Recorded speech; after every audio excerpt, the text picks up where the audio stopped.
Hello and welcome back to the channel guys. आ गए हैं एक और नए वीडियो के साथ।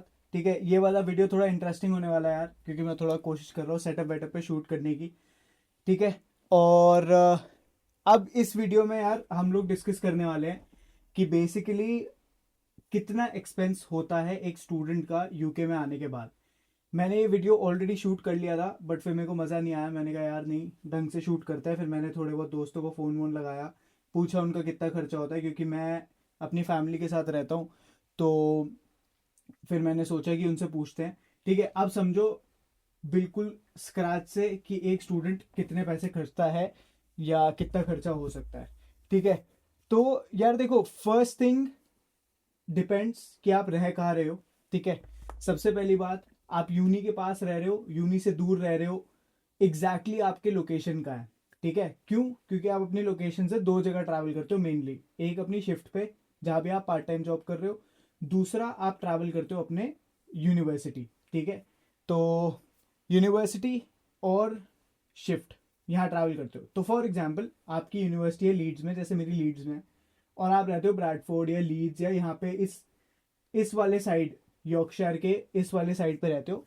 तो आप 65 पाउंड्स का, मेरी एक फ्रेंड है उसने मेरे को बताया कि भाई मैं 65 पाउंड्स का वो बनवाती हूँ, बस पास, और उससे पूरे महीने वो कितनी भी बार कहीं भी ट्रैवल कर सकती है।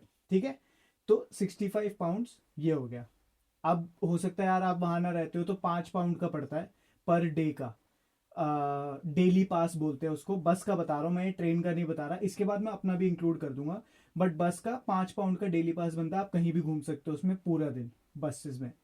मेरा ट्रैवल पर्सनल कितना खर्चा होता है, मैं यहाँ से शेफील्ड में रहता हूँ मैं, तो यहाँ से मैं जाता हूँ लीड्स, तो मेरा 12 पाउंड का खर्चा होता है ट्रेन में।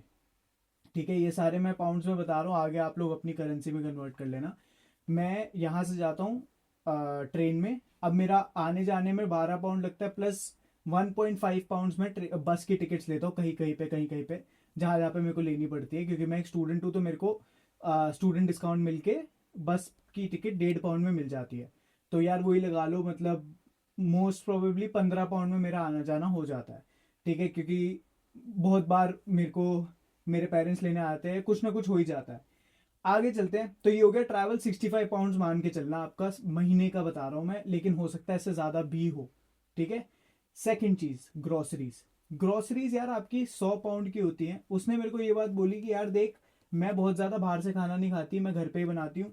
ठीक है, और एक और फ्रेंड से बात हुई, उसने ही बोला कि ब्रो मैं घर पे ही खाना बनाता हूँ, मेरे को बाहर से खाने का मन नहीं करता इतना, तो मेरा खर्चा होता है 100 पाउंड। तो उन दोनों ने मेरे को 100 पाउंड बताया कि भाई हमारा 100 पाउंड खर्चा होता है।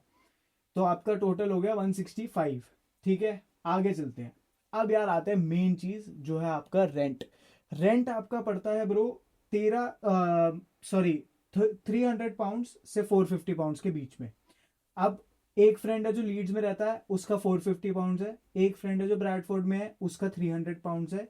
This is including bills. ठीक है, अब बिल्स में आपका इलेक्ट्रिसिटी, गैस, वाटर। अब मैंने आपको एक एवरेज दे दिया 300 से 450। अब आप 1000 पाउंड के घर में भी रह सकते हो, आप 200 पाउंड के घर में भी रह सकते हो, again depending. So always remember, take the highest, ताकि कल को जब आपका खर्चा कम हो तो आपके पास पैसे बच जाए। तो 500 पाउंड मान के चलो आपका rent. 500 plus 100 groceries plus 65 bus pass makes it 665। But I would say इसको 700 मान लो, ऑन एंड ऑफ सारा ट्रैवल मिला के। ठीक है, ट्रैवल हो गया आपका, नॉर्मल सारा खर्चा वर्चा हो के 700 पाउंड हो जाता है। ठीक है, 700 पाउंड के बाद आपका फोन का बिल आता है। अगर आप अनलिमिटेड इंटरनेट लेते हो 1 मंथ के लिए, तो आपका 25 पाउंड आता है, 23 से 25 पाउंड। बट अगेन सस्ते प्लान भी होते हैं। 5 पाउंड में आपको 5 GB मिल जाता है, 10 पाउंड में आपको 20 GB मिल जाता है इंटरनेट पूरे महीने के लिए। And unlimited internet is for 23 to 25 pound. तो अगेन टेकिंग इट 25 पाउंड, आपका टोटल खर्चा हो गया 725। This is your generic expense. Generic expense के अलावा दो चीजें और आती हैं, आपका डेली एक्सपेंडिचर यार। Now again there are a lot of things which people do on a daily basis, जिसमें आपके खर्चे होते हैं, जैसे बाहर खाना, बाहर पीना। आप कुछ भी आउटिंग जाते हो, आप फ्रेंड्स के साथ बाहर जाते हो। आप यूनी के बाद बहुत बार ऐसा होता है कि बंदे बाहर चले जाते हैं। तो that is something which causes more of expenses. Weekend outings and daily expenditure, बहुत लोगों को कॉफी की आदत होती है तो डेली कॉफी पीते हैं, 2-3 पाउंड उसमें लग जाते हैं। बहुत लोगों को वीकेंड पे पार्टीज वगैरह करने की आदत होती है तो 60-70-100 पाउंड उसमें लग जाते हैं। बट 725 to 750 पाउंड, मतलब 750 पाउंड में आप अपना पूरा महीना लैविशली निकाल सकते हो।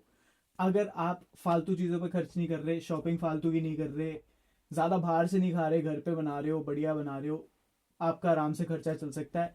Again, expenditure depends person to person.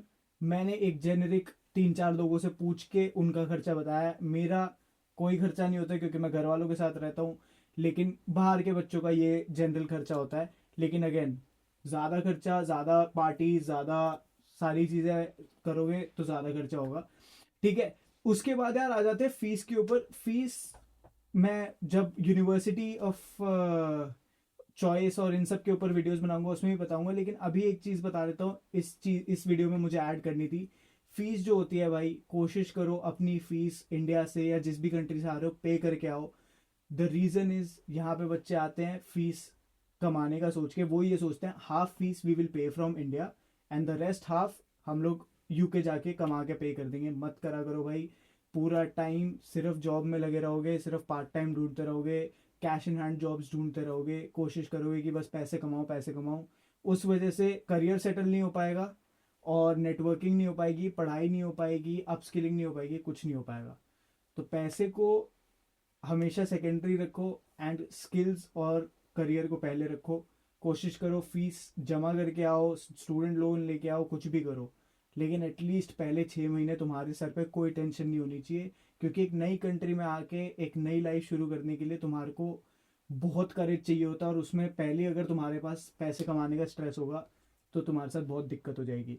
So always remember to keep one thing in mind, that you have to try to get your fees sorted. Fees, रहने खाने पीने का खर्चा 6 महीने का तुम्हारे हाथ में होना चाहिए। 750 पाउंड इंटू 6 महीने कर लेना, प्लस तुम्हारी फीस। जब तुम्हारे पास ये हो, that's when you decide to come to UK. एक रियलिटी चेक दे रहा हूँ, देखो तुम्हें यहाँ आके सिर्फ बिजी रहना है पैसे कमाने में, शिफ्ट्स करने में, तो कर सकते हो, वो तुम्हारे ऊपर है। बट एक रिकमेंडेशन यही होगी कि मत करना भाई, बहुत ज़्यादा फंस जाते हैं लोग। ठीक है, एंड आई होप ये क्विक वीडियो थी। कितनी 8 मिनट की वीडियो बनी है। इस 8 मिनट में मैंने तुम्हें एक रियलिटी चेक दे दिया भाई, इतना खर्चा होता है और ये करना चाहिए। अब इसके बाद तुम्हारी रिस्पॉन्सिबिलिटी और तुम्हारी एबिलिटी पे डिपेंड करता है कि तुम कितना खर्च करते हो और कैसे करते हो। एंड आई होप ये वीडियो अच्छी लगी होगी। और किसी टॉपिक पे वीडियो चाहिए हो तो भाई कमेंट कर देना, मैं बना दूंगा। एंड मिलते हैं नेक्स्ट वीडियो में। Thank you so much for watching. I see you in the next one. Bye bye.